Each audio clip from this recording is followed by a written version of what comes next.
On this warm Sunday evening in August, Frances Thompson is home alone when she hears a car pull up outside.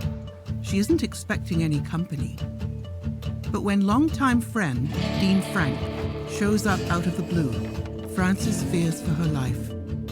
They've been friends for years, but lately the relationship has taken a turn. Dean's behavior has become increasingly threatening. Things escalate quickly, and the altercation turns deadly.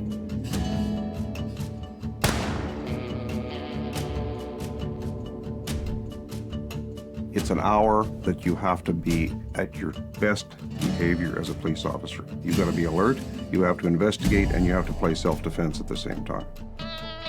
As investigators struggle to piece together what happened that led to this shooting, it's a tragedy that will both shock and puzzle the community.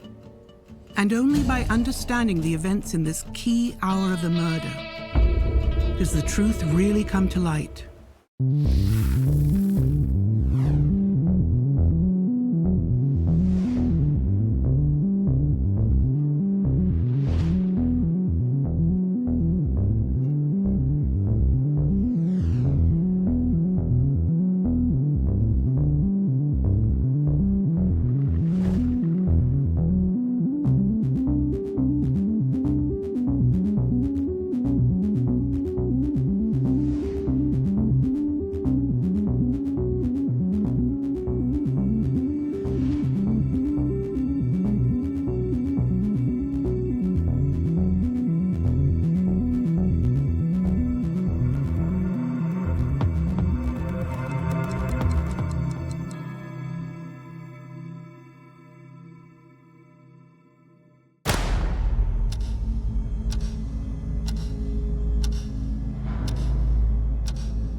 One of the most shocking statistics is that over 50% of murders are committed by people who know the victim.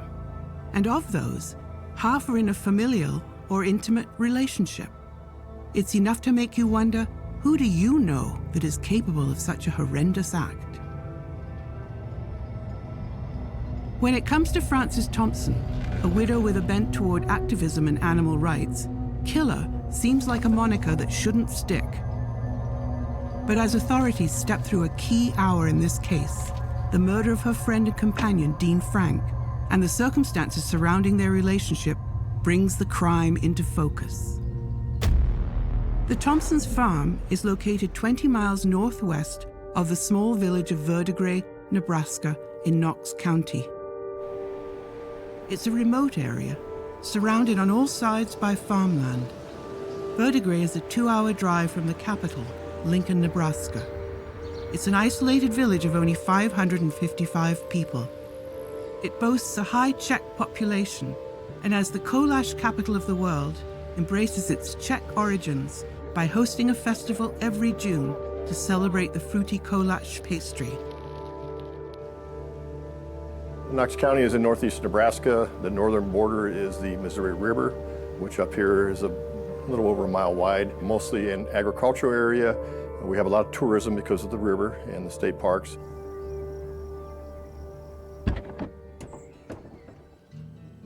Dean Frank and Frances Thompson have been friends for over 5 years. Over the past few months, the two have toyed with the idea of taking that friendship to the next level. But recently, Frances has cold feet and begins to fear Dean is pursuing her too aggressively.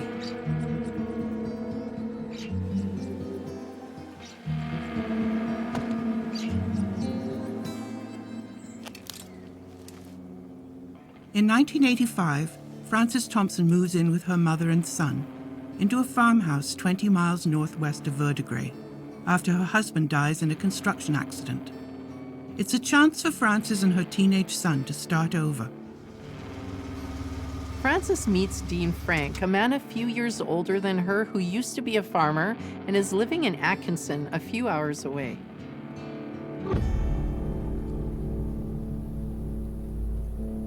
Like a lot of farmers, when the farm crisis hit, he had difficulties. France's mother pays Dean to come by and do odd jobs around the farm. And on the occasions where he works into the evening, he stays overnight in a spare bedroom upstairs. He and Frances develop a close friendship. But clearly something happens between them that leads to this violent altercation, resulting in Frances shooting Dean. Dean Frank lies wounded on Frances Thompson's kitchen floor.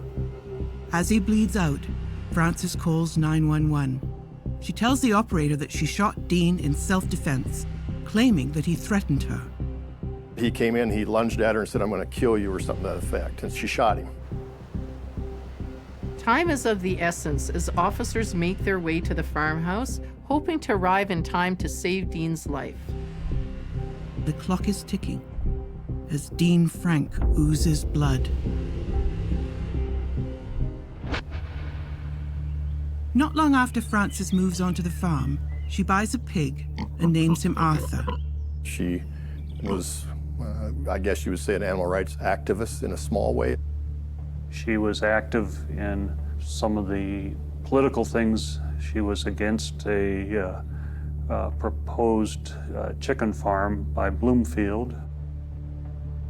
If she could rescue every animal destined for slaughter, she would, which leads to her dream of converting the property into an organic farm. In the summer of 1988, Frances goes away to attend the university in Lincoln, Nebraska, studying environmental law. Dean's main task becomes the care and well-being of looking after Frances' pet pig, Arthur, while she's gone. By 1991, Frances has been studying environmental law at Lincoln for 3 years. She's a straight-A student, passionate about animal rights and environmental protection. She may be older than a lot of students in her classes, but this is the life transformation Frances was searching for after the death of her husband. Frances' son is now grown and away from the farm, attending Naval Academy. In the summer of '91, after classes finish and Frances returns from the university in Lincoln, her friendship with Dean blossoms into romance. The last man Frances is with is her husband, and she's been closed off to the idea of romance since his passing. But now that her son is grown, she's put down roots, and is close to a new career in environmental law, she thinks it may be time to entertain the idea of opening up her heart. Over that summer, Dean and Frances spend more and more time together as their feelings for each other build. Frances wants to take things slowly, however. She hasn't been with another man since her husband, and has some reservations about getting into a sexual relationship. Dean doesn't have the same reservations. In fact, over that summer, he proposes several times. The first proposal isn't overly romantic. In fact, he positions it as a business opportunity. Unsurprisingly, Frances doesn't go for Dean's proposal. An avid letter writer, she writes to her son at the Naval Academy, expressing her fears that Dean is just using her to get to her farm. She signs off saying, "Remember, I may whine and cry, but I is a tough old lady and a damn good shot too." But Dean is persistent and won't take no for an answer. He continues to try persuading Frances that she should marry him.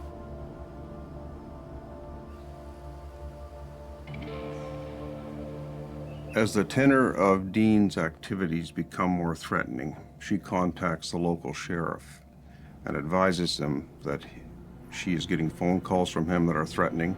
He advises her to maintain a log and to keep track of the things that he's saying to her. On August the 18th, 1991, she contacts the sheriff again about obtaining a restraining order. He advises her that she has to wait till the following day because it is a Sunday and she can only file for the order on a Monday. Not long after calling the sheriff, Frances hears Dean's car outside. He's come unannounced. Frances keeps 2 guns in the house. One is a .357 Magnum, a very powerful handgun, and she keeps it very close to her.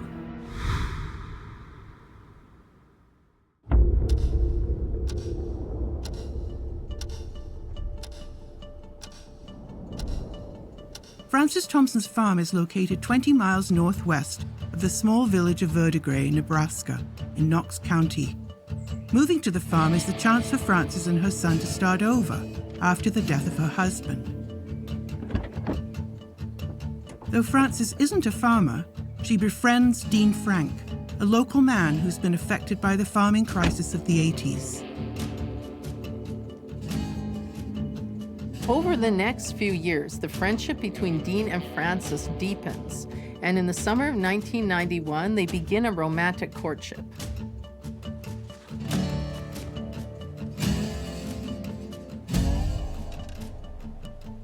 But on August 18th, after weeks of Dean trying to convince Frances to marry him, he becomes aggressive and threatens her.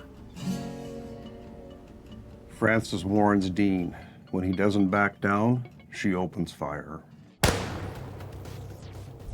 It's been nearly 15 minutes since Frances shoots Dean in self-defense. The nearest squad car is almost an hour away. All Frances can do is wait for help to arrive. Investigators will later learn that Frances is trained in first aid by the Red Cross, but she has yet to offer any assistance to Dean, who is incapacitated and bleeding to death on her floor. It appears after being shot, he's no longer a threat. She has the training to help stop the bleeding. However, for some reason, she does not try to. If she's afraid for her safety, it's understandable she'd be hesitant to help. But is Dean really a dangerous threat? Since moving to the farm in 1985, Frances and Dean have slowly built a friendship. She said for 6 years he was a perfect gentleman. They had a non-sexual friendship, and occasional odd job employer relationship. But Dean wants more than just friendship. Frances is hesitant because she hasn't had a sexual relationship with anyone since her husband's passing.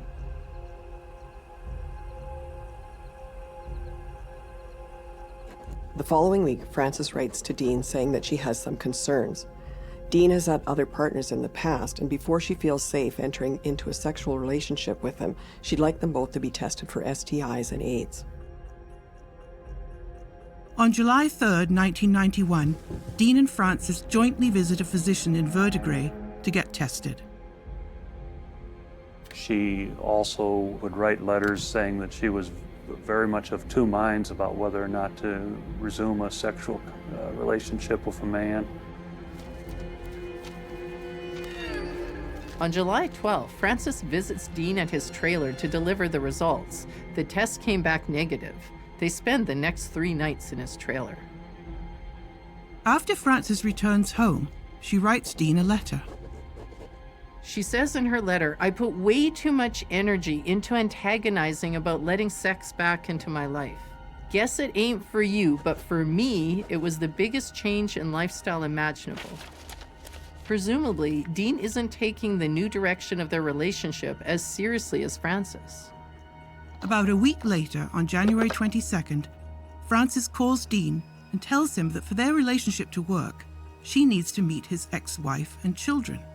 Dean apparently finds this to be a strange request and gets upset. This is a red flag to Frances. Over the next week, there are several calls exceeding 30 minutes between the two, as well as letter correspondence. As the summer progressed, she also started to double-check.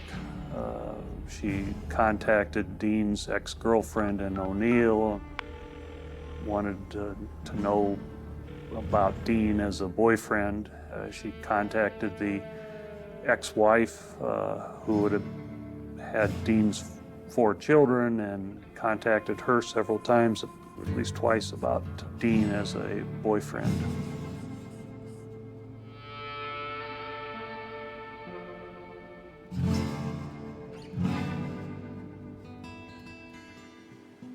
While Dean appears eager to make up for Frances and take their relationship to the next level, her letters to her son and friends suggest that she doesn't trust him and thinks he's hiding details of his past relationships in order to make her jealous.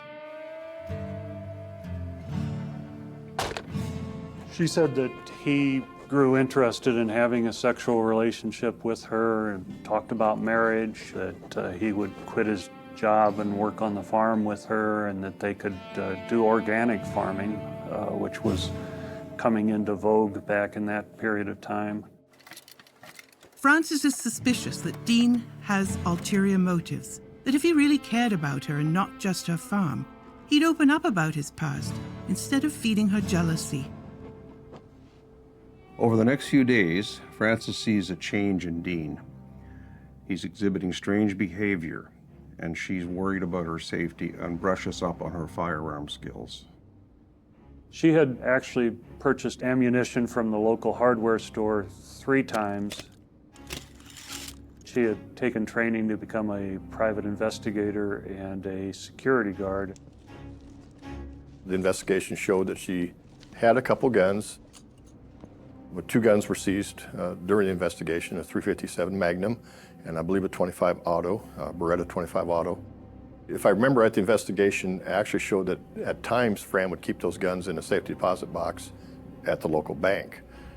And prior to the homicide, the .357 Magnum and the .25 Auto were apparently taken out of the safety deposit box, were taken to the farmstead, to the house. She practiced with both handguns. There was evidence to indicate that. It's been over 20 minutes since Frances shot Dean.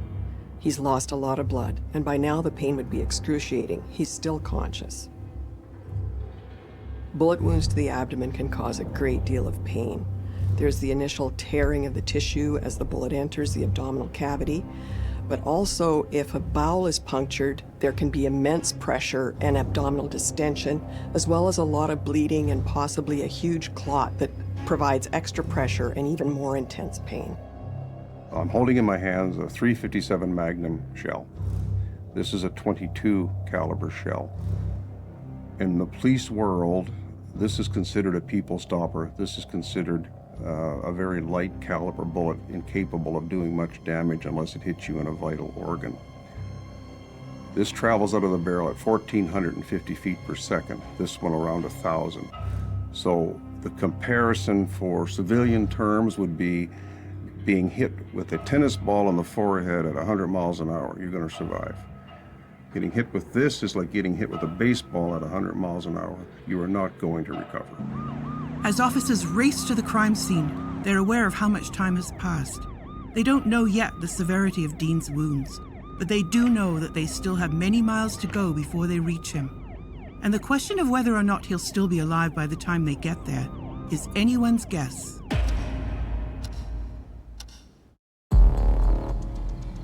Over the summer of 1991, the years-long friendship between Dean Frank and Frances Thompson takes a romantic turn.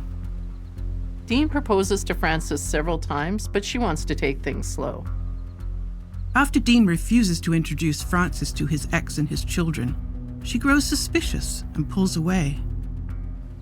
According to Frances, this enrages Dean and he begins making threats. Fearing for her safety, Frances buys ammo for her 2 handguns and spends some time target practicing.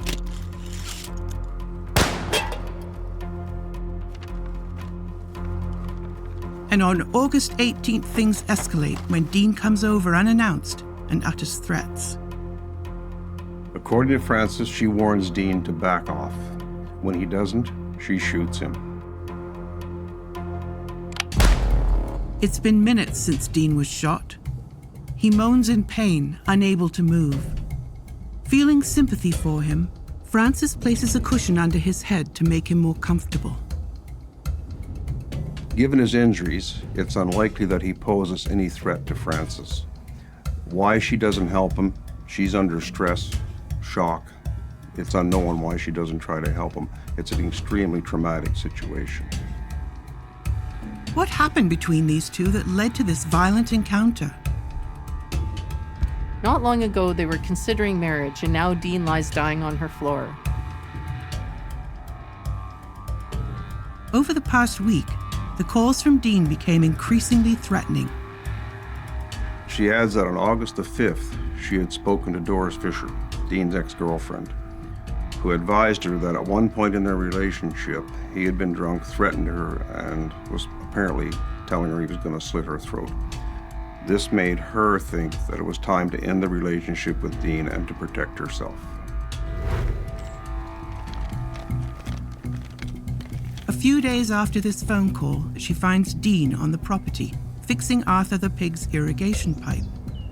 It's at this time that she allegedly tells him never to come back to her farm.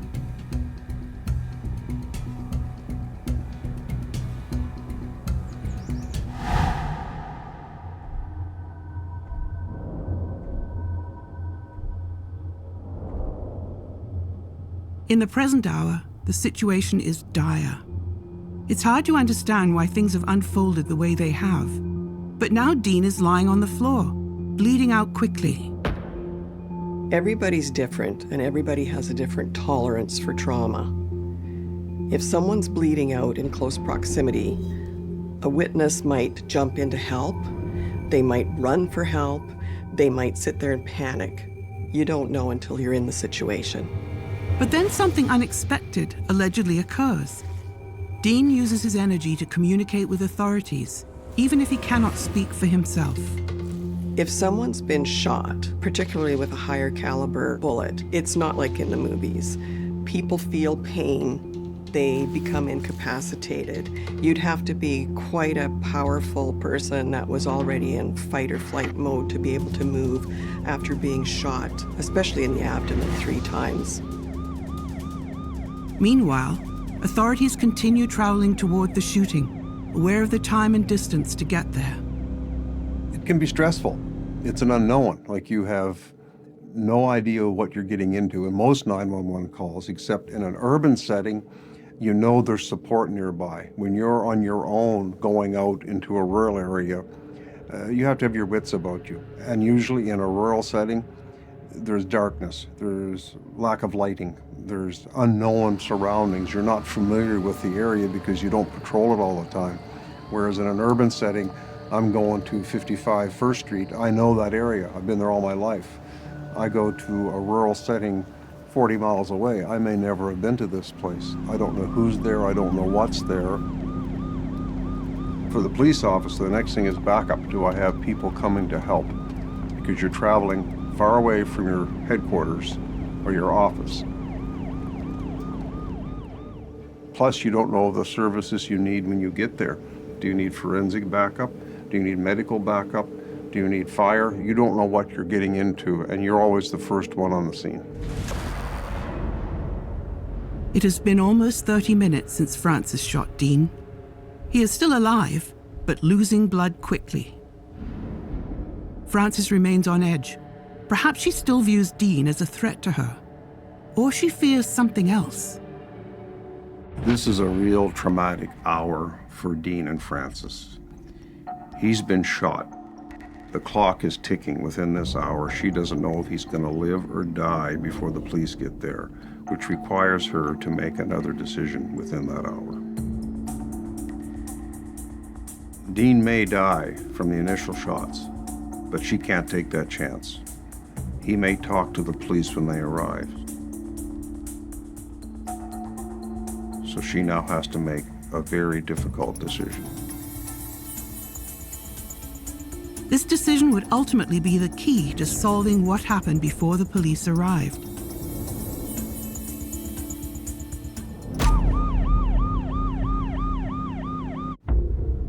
August 18th, 1991. Frances Thompson awaits the arrival of local police as Dean Frank bleeds out in her kitchen. She shot him in self-defense, but Frances makes a decision that will alter this tragic situation. Like many calls, the officers responding don't have a lot of information. They would have had a call to active shooting. She claims to 911 or whoever she contacted that it was self-defense. So they arrive and they have to worry, is she hurt? What's the condition of the person that's involved in the shooting? What is the circumstances going to be when they get there? So they have to enter with caution, look to treat someone that may be injured, see where that gun is. You want to secure that gun immediately because you don't want anybody else getting shot. It's an hour that you have to be at your best behavior as a police officer. You've got to be alert, you have to investigate, and you have to play self-defense at the same time. It's a very intense hour during that killing. When officers finally arrive, they find Dean unresponsive, though he still has a discernible pulse. Because it's a shooting, paramedics can't do anything until officers clear the scene. Paramedics arrive and attempt CPR, but all attempts at resuscitation on Dean are futile. He's deemed dead at 7 p.m. Standard procedure in these things is to ask the shooter to come in for questioning. And she's very quick to point out that there's a message written in blood beside Dean, who's laying on the floor. So when the deputies get to this house, there's written in blood on the floor next to Dean where he's laying, self-defense, and his blood printed on the floor. This will become one of the more puzzling aspects of this case, as investigators struggle to piece together what happened that led to this shooting, and even more important, what happened in the hour before they arrived. Sheriff Eisenbeiss interviews Frances to try and understand her history with Dean, and what led to the use of deadly force. Frances is cooperative in explaining that over the past week, the calls from Dean became increasingly threatening. She buys ammunition for her gun and practices shooting targets to brush up on her skills. For these police officers, the weapons training, the log of the abusive calls, the fact she had filed for the restraining order, gives them total justification that this possibly could be self-defense, combined with this message in blood on the floor. However, once they start looking at the timeline and the details within that very important hour, there's holes in this case. For instance, when asked if Dean breaks into her house, Frances says no. The front door is unlocked and he comes in with a bag of groceries, which he puts away in the fridge. She also claims that she heard Dean's car approaching. She gets up, arms herself. He enters the house and the shooting occurs. It begs the question, if she heard the car coming, why didn't she lock the door and take evasive measures? When I entered the house, I see no signs of a forced entry. I didn't see any signs of a struggle inside, which I thought was kind of strange. Everything appeared to be like it should be. There wasn't any sign of people rolling around fighting. There wasn't any sign of a door kicked in. The sheriff questions Frances about the message written in blood. Frances claims that Dean wrote this message in blood in his own hand to prove her innocence in the case, indicating that he still loved her evidently and didn't want her to get in trouble. And this begs a question, why would he do that to the police? It's a big red flag. As investigators search the house, the message in blood isn't the only handwritten note they find, supposedly absolving Frances of any wrongdoing.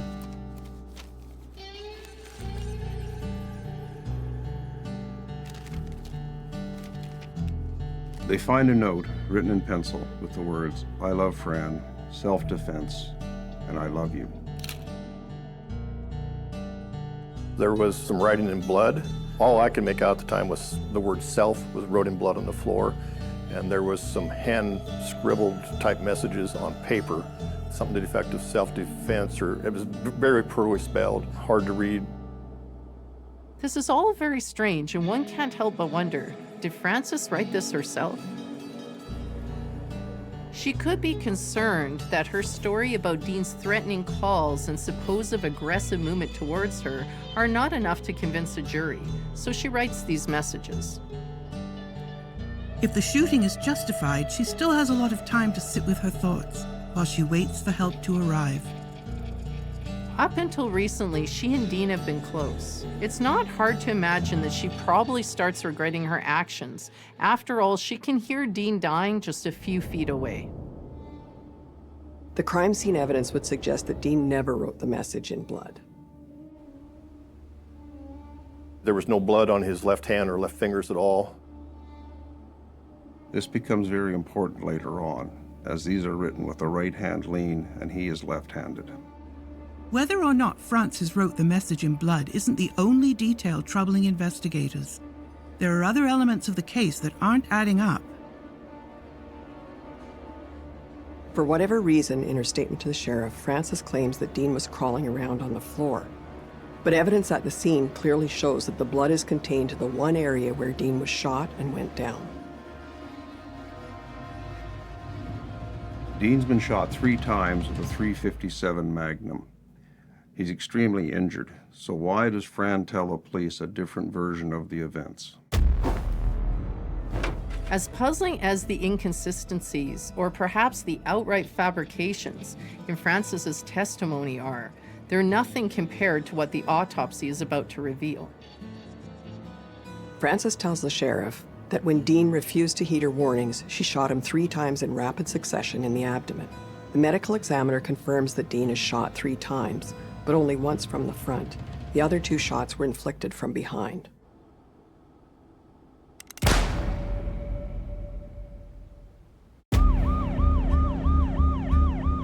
Officers arrive at Frances Thompson's home and find Dean Frank still alive and bleeding out in her kitchen. Frances claims she acted in self-defense. However, officers notice strange notes allegedly written by Dean. With no other witnesses to the shooting, officers accept her story at first, but autopsy evidence is about to undo her credibility. As detectives look at the autopsy results, they see that the report tells a very different story than the one Francis has been telling. The shot to the lower left abdomen from the front occurred 30 or 40 minutes before death, that there were changes around the wound that indicated that the person was alive and the body was dealing with this wound. Veins would show up with discoloration. And then he also testified and had told us after the autopsy that the one gunshot from the back that went through the liver and the lung and exited the body, that the damage it did to the liver would have been such that he would have died within 5 to 10, 15 minutes at the most after getting that gunshot wound. In light of the evidence, the police know that she did not fire 3 shots directly at him at the time of the shooting. Looking at the forensic evidence, we construct a timeline of what actually happened. Francis shoots Dean once at 5:35 p.m., then calls 911 to report that she shot him in self-defense. Question is, what happens between the first shot and the time that officers arrive almost an hour later? When detectives arrive at the scene, they know that Dean is shot 3 times. By going through the autopsy with the pathologist, they're able to determine that he probably died from the shot to the liver. However, that shot was delivered sometime after the initial 2 shots.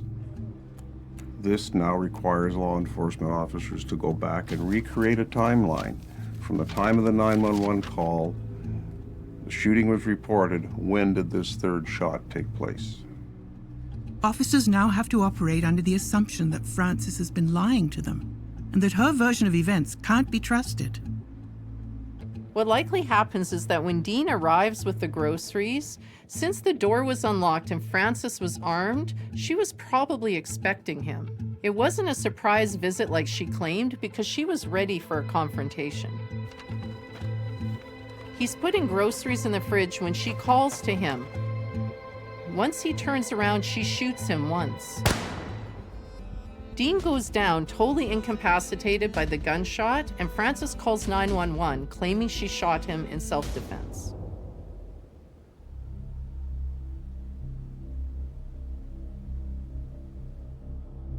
Dean lies face down, unable to move, though still breathing. Francis points the gun and shoots him 2 times, point blank in the back. By some stroke of misfortune for her, Dean survives, and before she can do anything about it, officers arrive on the scene. The original plan may have worked if Dean had died. 1 shot could look like self-defense. But when Frances has to shoot him again, the plan isn't going the way she anticipated. This is probably why she writes the words self-defense in blood and claims that Dean wrote it.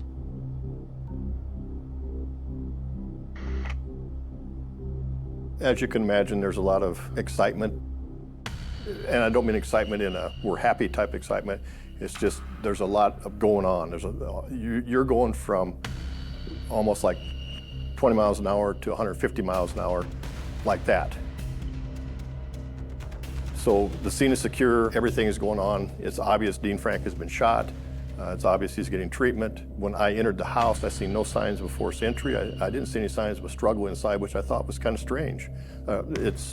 Everything appeared to be like it should be. There wasn't any sign of people rolling around fighting. There wasn't any sign of a door kicked in. Nothing that would indicate somebody came in and attacked somebody. The .357 Magnum is a hand cannon. It's a very loud gun, louder than most. She knows if the police pull in the driveway, she cannot put the finishing shot into him. It has to be done before the police get close to the residence. She had called in and said that she had shot him, and he's not dying. You've got notes written in blood, you've got notes written on paper, and he's not dying.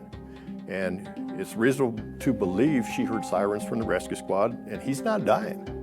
It's reasonable to believe when the deputies were en route, by policy, they'd have been running red lights and siren, and he's not dying.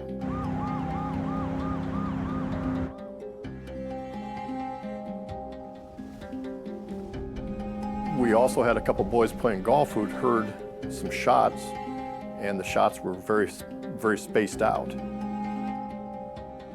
And now she's got a story, and she's got self-defense, and she's got everything lined up.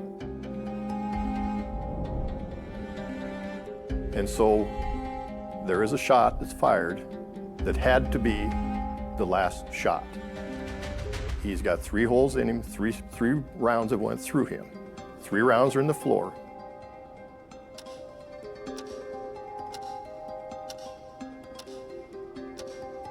He's not dying.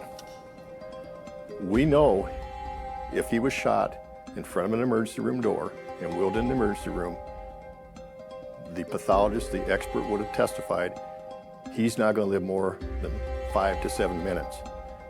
And he's alive when the deputies go in and when rescue squad, the EMS goes in, but he's dying. And he dies before he reaches Verdigre, Nebraska. He's pronounced dead. So it's not like TV. You don't just shoot somebody and they die.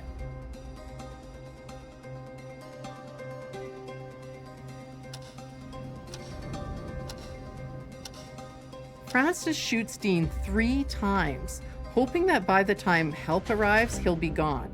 But he manages somehow to cling to life. The fact that officers find Dean still alive when they arrive is the nail in the coffin for Frances's defense. From the pathologist's report, we know that he would have survived only minutes after being struck in the liver. This tells police that Frances's self-defense claim is fabricated. It's a cover. While investigators may not have a motive for why Frances killed Dean, they know at least one thing. It's no accident. They charge her with first-degree murder.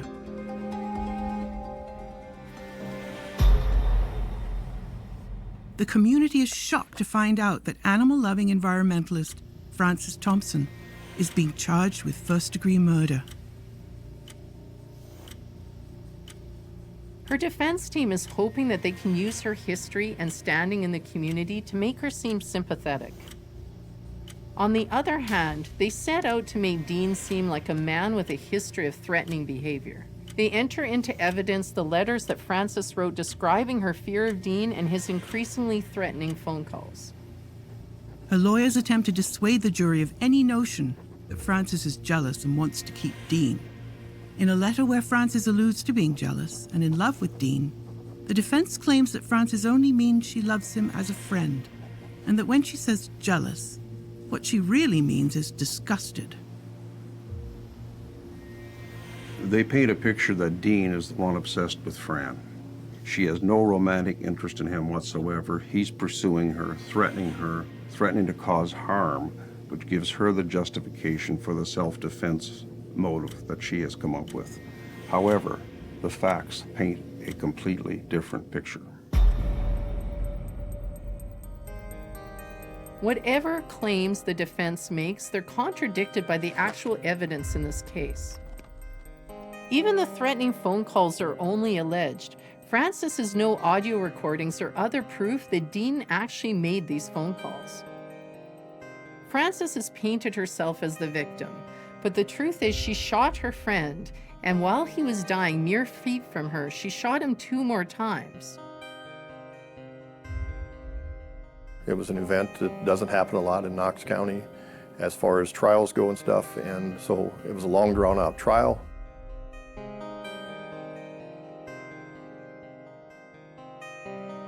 In the end, the jury came back with a verdict, and the verdict was that she was guilty of the homicide. Judge sentences Frances to life imprisonment for first-degree murder, with an additional 10 years for her firearm charge, the sentences to run consecutively. Ultimately, Frances even had the chance to right her wrong. When the first shot didn't kill Dean, she could have used her Red Cross training to slow the blood loss and save him. But instead, she doubled down and shot him 2 more times. This shows premeditation and a lack of remorse.